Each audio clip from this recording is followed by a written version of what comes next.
Hello मेरे प्यारे बच्चों, कैसे हो? उम्मीद आप बहुत ही अच्छी होंगे। तो चलिए आज हम इस वीडियो में कुछ यूनिक करने वाले हैं। तो जी हाँ, आपने बिल्कुल सही सुना। आज हम वीडियो में कुछ नया लाए हैं। देखिए क्या है।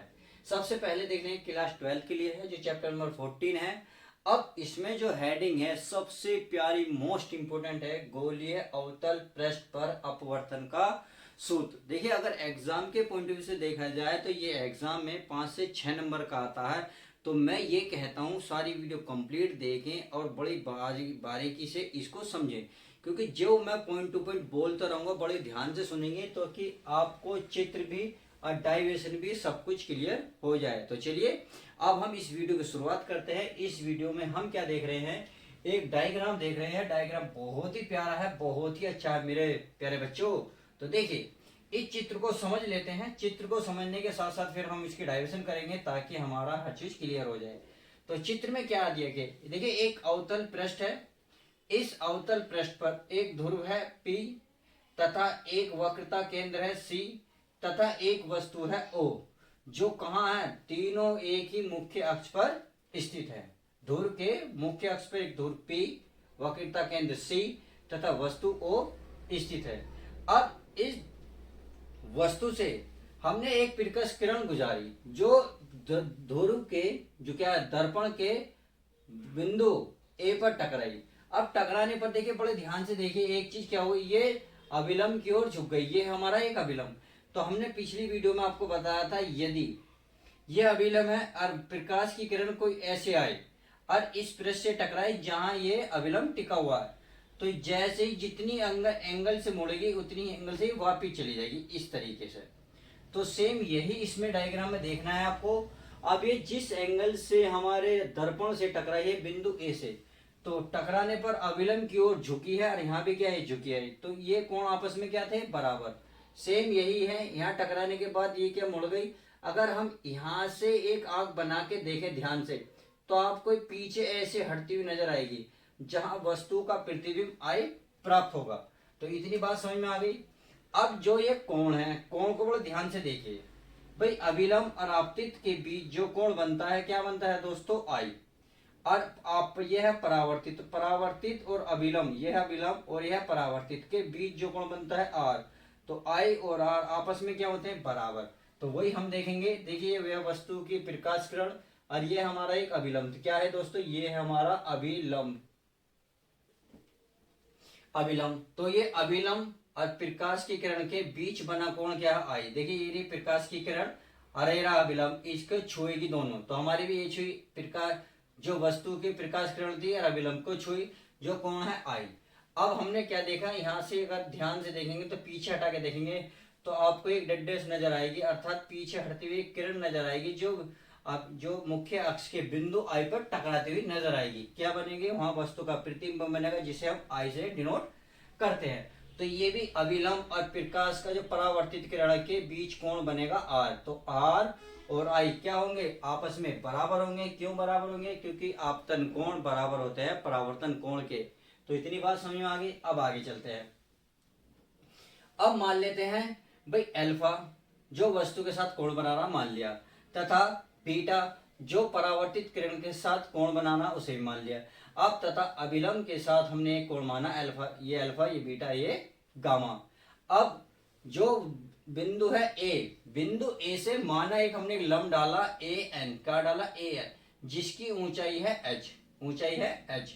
अब यह जो आपका दर्पण है दो माध्यम में रखा है, एक तरफ है वायु, दूसरी तरफ है कांच, जिसे आप विरल बोल सकते, विरल और सघन। अब इसके दो माध्यम है, तो पहले माध्यम को N1 बोलेंगे तथा दूसरे माध्यम को N2 बोलेंगे। तो आई होप चित्र तो क्लियर हो गया। इस चित्र में ऐसा कोई ऐसा नहीं है।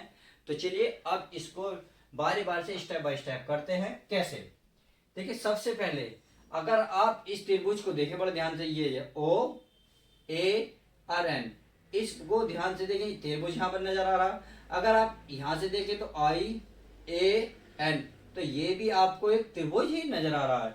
तो एक त्रिभुज और नजर आ रहा है, बड़े ध्यान से देखिए, C A N।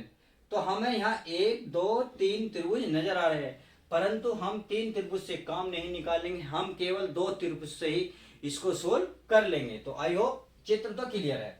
अब मान लेते हैं, देखिए हम अगर अविलंब के साथ साथ देखें कि ओ ए और आपका सी, इसके बीच बने कोण को देखें तो हमें कोण कहता है, देखिए कोण क्या कहता है, ये कहता है हमारा त्रिभुज ओ ए सी।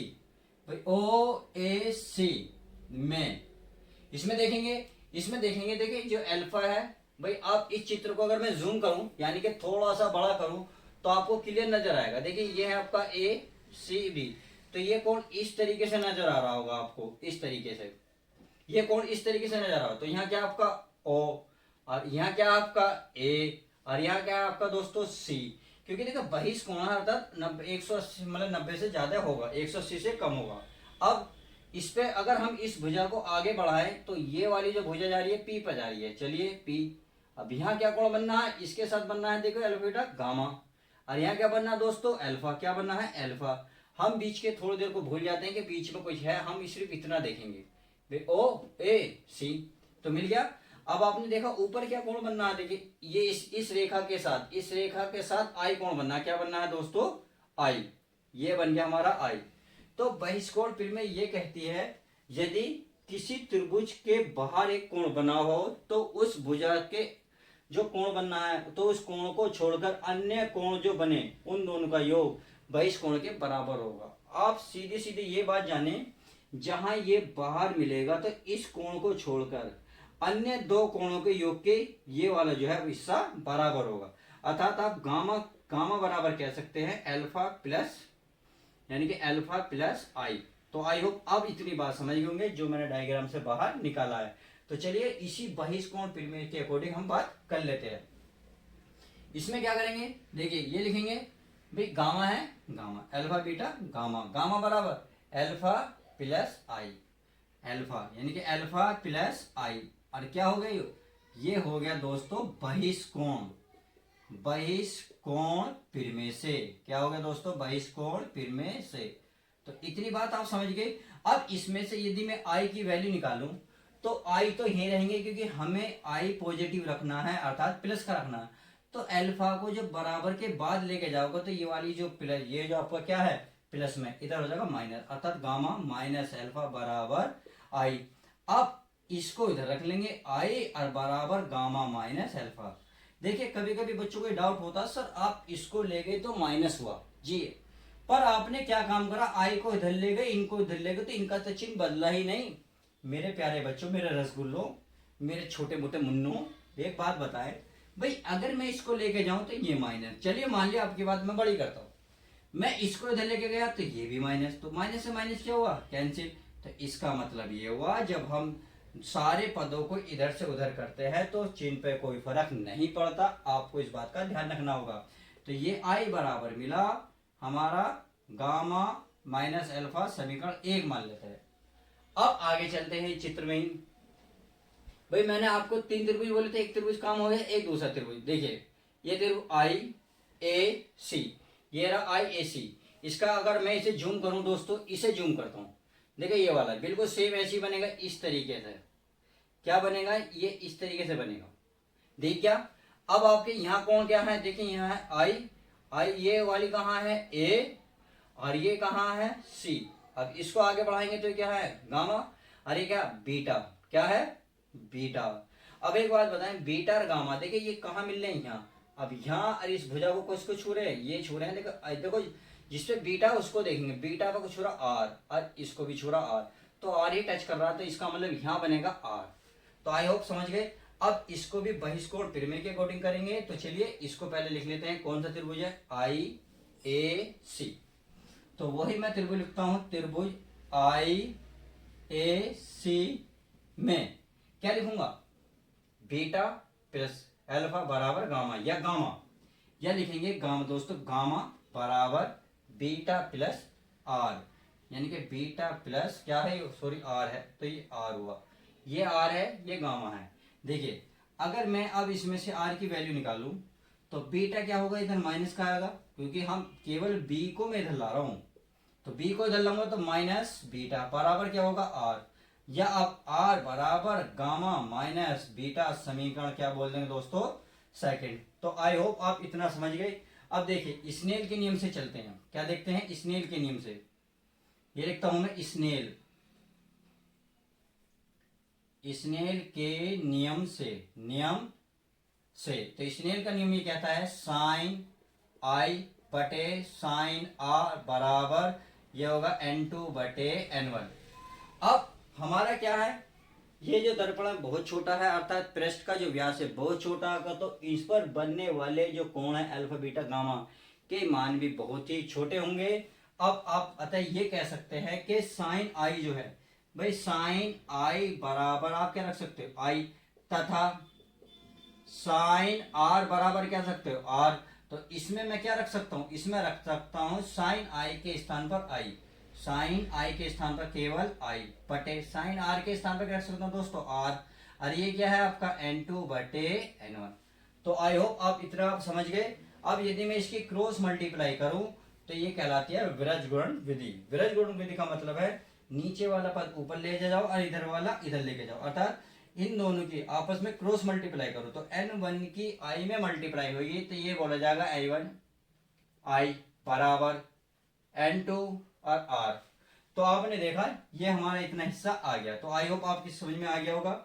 अब आप देख रहे होंगे i और r का मान हमने कहीं निकाला था। देखिए समीकरण 1 में देखेंगे i बराबर है गामा माइनस अल्फा, समीकरण 2 में है r बराबर गामा माइनस बीटा। तो इसका मतलब i और r का मान समीकरण 1 और 2 से हम समीकरण 3 में रख सकते हैं या नहीं रख सकते। आप कहेंगे सर बिल्कुल रख सकते हो, तो मैं रखना चाहता हूं, तो चलिए रख लेता हूं। यहाँ क्या है आपका n1 और i1 का मान है गामा माइनस एल्फा बराबर है तो बराबर n2, इसके किसका r का मान समीकरण 2 में देखिए ये क्या है गामा माइनस बीटा। तो आई होप आप इतना समझ गए होंगे। अब इनके क्या करनी है आपस में मल्टीप्लाई करनी है, तो मल्टीप्लाई कर लेते हैं।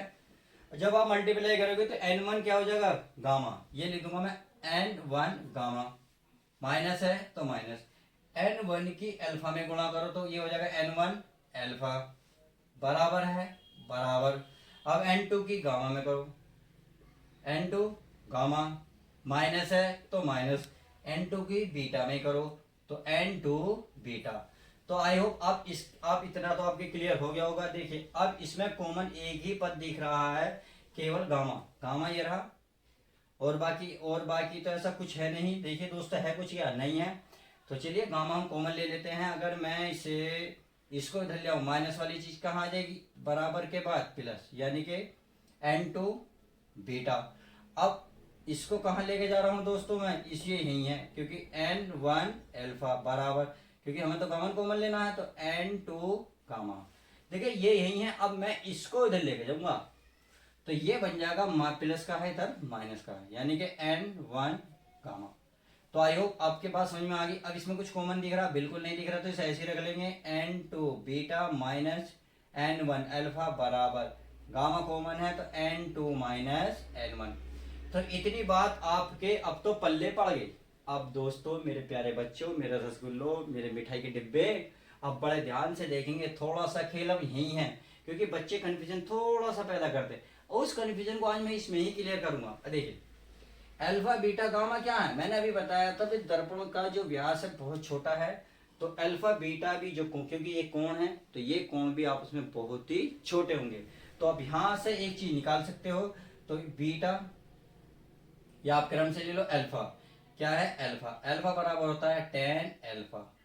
अगर बीटा की बात करेंगे तो tan बीटा, क्योंकि अगर अल्फा लोगे तो अल्फा, बीटा लोगे तो बीटा, अगर आप गामा लोगे तो tan गामा। तो आई होप इतना समझ में आ गया। अब देखिए चूंकि tan बराबर क्या होता है, मैं यहां लिख रहा हूं मैं tan थीटा बराबर होता है लंब बटे आधार। अब आप लंब देखेंगे, लंब का क्या मतलब है, चित्र अगर थोड़ा सा डायग्राम में समझाने की कोशिश करूं तो आपको समझ में आ जाएगा। देखिए अगर मैं कोण बना हुआ हो तो इसके सामने ध्यान रखना लंब ही होता है, और जो नीचे होता है वो होता है आपका आधार। तो हमें यही चित्र में देखना है। अब अल्फा कहाँ है, ये रहा, ये कि इसके सामने देखो ये भुजा सीधी होनी चाहिए, तो इसका मतलब है ये वाली कोण की बात कर रहा, ये कहाँ टच कर रही है ए को, और सीधी कहाँ है भुजा एच वाली, जहां पॉइंट एन है। अगर मैं इसको निकालना चाहूं तो कैसे निकलेगा, यहाँ है ओ, यहाँ आपका ए और ये सीधी भुजा है एन, तो मिल गई। यहाँ इधर कोने में क्या है अल्फा, तो लंब और आधार मिल गया ना, लंब आधार। तो इसका मतलब तो हुआ tan अल्फा बराबर लंब बटे आधार। अब लंब क्या है, लंब है खड़ी भुजा।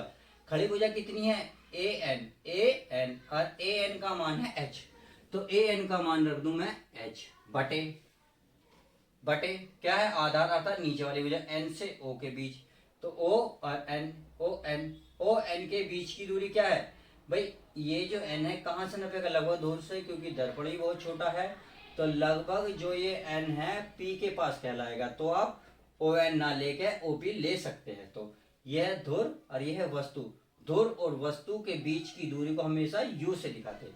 तो देखिए थोड़ा सा अगर मैं चाहूँ तो आपको नाम लिख दूं ताकि बच्चों थोड़ा सा डाउट आपके क्लियर रहे। भाई यह पी ओ यानी कि पी ओ के बीच की दूरी किससे दिखाएंगे, यू से। और चिन्ह परिपाटी का ध्यान रखते हुए, चिन्ह कहाँ है नीचे है, तो ये बनेगा माइनस का। आगे चलेंगे, धुर और वस्तु के बीच की दूरी, धुर है पी, वस्तु का बीच है आई, तो ये कहाँ बनेगा, ये बनेगा वस्तु का प्रतिबिंब, प्रतिबिंब को दिखाते हैं माइनस वी से। माइनस क्यों ले रहे हैं, क्योंकि हम धुर से विपरीत दिशा में दूरी नाप रहे हैं।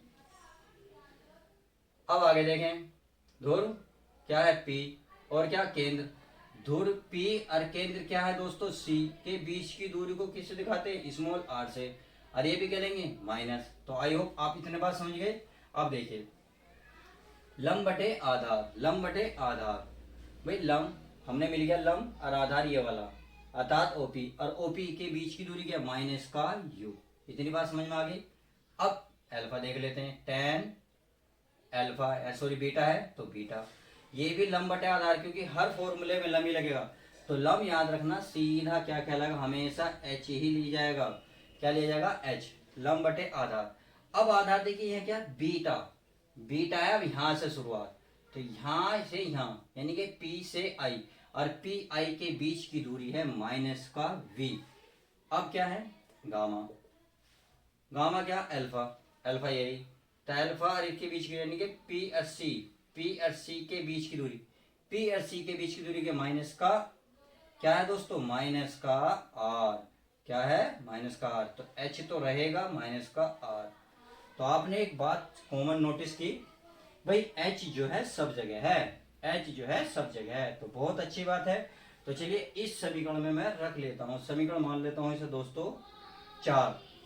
तो यदि मैं इसमें रखना चाहूं तो n क्या है n2 बीटा, टेन बीटा, और टेन बीटा का मान निकाल के लाया h बटे माइनस का v, इतना केवल क्लियर करा इतना। अब आगे चलेंगे तो यह माइनस, तो माइनस लगाएंगे, क्या है n2 तो आप n2 लगाएंगे, यहाँ है अल्फा, अब अल्फा ढूंढिए कहाँ है, टेन अल्फा, टेन अल्फा का वैल्यू है दोस्तों कितनी है h बटे यू, भाई h बटे माइनस के u, इतनी बात समझ में आ गई। आगे चलिए, बराबर है तो बराबर है, या क्या है गामा, गामा और गामा बराबर क्या होता है टेन अल्फा, टेन अल्फा का मान निकाल के दिखा रखा है भाई h बटे स्मॉल आर। अब देखिए इससे जो वक्रता केंद्र धुर के बीच की दूरी को कैपिटल आर से भी दिखाते थे, स्मॉल आर से भी दिखाते, तो आप चाहो तो स्मॉल आर से और कैपिटल आर से कुछ से भी दिखा सकते हो, तो मैंने आपको क्या दिखाया कैपिटल आर से दिखा दिया, इसमें कोई दिक्कत नहीं है। अब आगे चलते हैं, ब्रैकेट में क्या है दोस्तों, ये है हमारा n2 माइनस n1, इतनी बात समझ में आ गई। अब आप देख रहे हैं h और h दोनों में, दोनों को क्या निकाल लो, बाहर निकाल लो, यहाँ बचा n2 माइनस का v, क्या है माइनस का v, माइनस का h बाहर गया, सॉरी n1 n क्या हो गया n1 है, सॉरी 1 है, यहाँ मैंने 2 कर दिया, गलती हो गई, यहाँ पर 2 है, क्या है 1, सॉरी 1, तो यहाँ क्या n1 बटे माइनस, और माइनस क्या हो गया दोस्तों प्लस, ये हो गया u, क्योंकि माइनस और माइनस क्या होते हैं आपस में प्लस होते हैं, बराबर भाई h तो यहाँ है ही, बटे माइनस का r, n2 माइनस n1। अब आपने देखा h कहाँ है, यहाँ इन दोनों के गुणा में है, तो गुणा की चीज जैसे ही मैं भाग में लूंगा h के नीचे h लूंगा, तो s से h क्या होगा कैंसिल हो जाएगा, तो ये बचा आपके पास, ये बचा क्या बचा n2 माइनस माइनस का v प्लस n1 बटे u बराबर माइनस 1 बटे r n2 माइनस n1। तो इतनी आई होप बात समझ में आ गई होगी। अब देखिए थोड़ा सा मैं इसका रफ कर लेता हूँ क्योंकि ये बोर्ड थोड़ा बड़ा चाहिए। मैं इधर कर लेता हूँ, चलिए इधर कर देता हूँ क्योंकि ये तो आप आपके समझ ही गए होंगे। अब अगर मैं माइनस का मैं इधर लाऊंगा तो देखिए चिन्ह चेंज करेगा, ये माइनस वाला इधर आएगा माइनस और माइनस क्या हो जाएगा प्लस। अब ये जो चिन्ह है इसके साथ भी जाएगा इसके साथ भी। तो पहले के साथ अगर मैं लाता हूँ, भाई आप कोष्टक भी लगा सकते हैं अगर आप चाहें तो, क्योंकि अगर नहीं समझ में आ रहा तो बेगे एक लाइन बढ़ा सकते हो आप बराबर। मैं माइनस को बस इधर लाया और बाकी मैं सब कुछ ऐसे लिख रहा हूँ n2 माइनस n1 बटे r। इतनी बात समझ में आ गई। अब क्या करना है, इसको अंदर लेके जाओ तो माइनस माइनस क्या हो जाएगा दोस्तों प्लस। क्या हो जाएगा n2 बटे v, n2 बटे v प्लस माइनस माइनस ये हो जाएगा हमारा n1 बटे u बराबर। ये हमारा ऐसे रहेगा भाई n2 माइनस n1 बटे r। क्या बटे r। अब एक फॉर्मूला तो हमारा देखिए यही बनता है। अब कभी कभी क्या करता था ये आगे घुमा देता। अब क्या करते हैं तो इसमें n1 से भाग दे दो, किसके इन सब के नीचे भाग देते थे। अगर मैं n2 के नीचे n1 का भाग दूंगा तो ऐसे ही होगा, सबके नीचे देना इसके नीचे भी n1 बटे n1 पूरे के सॉरी इसके नीचे क्या है आपका v और इसके नीचे क्या है u बराबर। बराबर का ध्यान रखें, देखिए इसके सीध में ही लगेगा बराबर, इसके यहाँ नहीं लगना यहाँ लगेगा बराबर, इस बात का ध्यान रखें।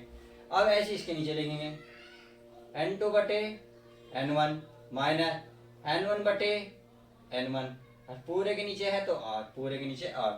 अब आपको पता है देखिए इससे ये कैंसिल हो रहा है क्योंकि सेम सेम है। अब आपको पता है देखिए यहाँ लिख रहा हूँ मैं n बराबर होता है n2 बटे n1। तो इसका मतलब n2 अपॉन n1 जहाँ अनुपात में मिलेगा n रख सकते हैं। हमने देखा यहाँ वहाँ दिख रहा है n2 बटे n1, n2 बटे n1, तो इसके स्थान पर क्या रखेंगे, इसके स्थान पर केवल n रखा जाएगा। तो मैं n रख सकता हूँ n बटे v।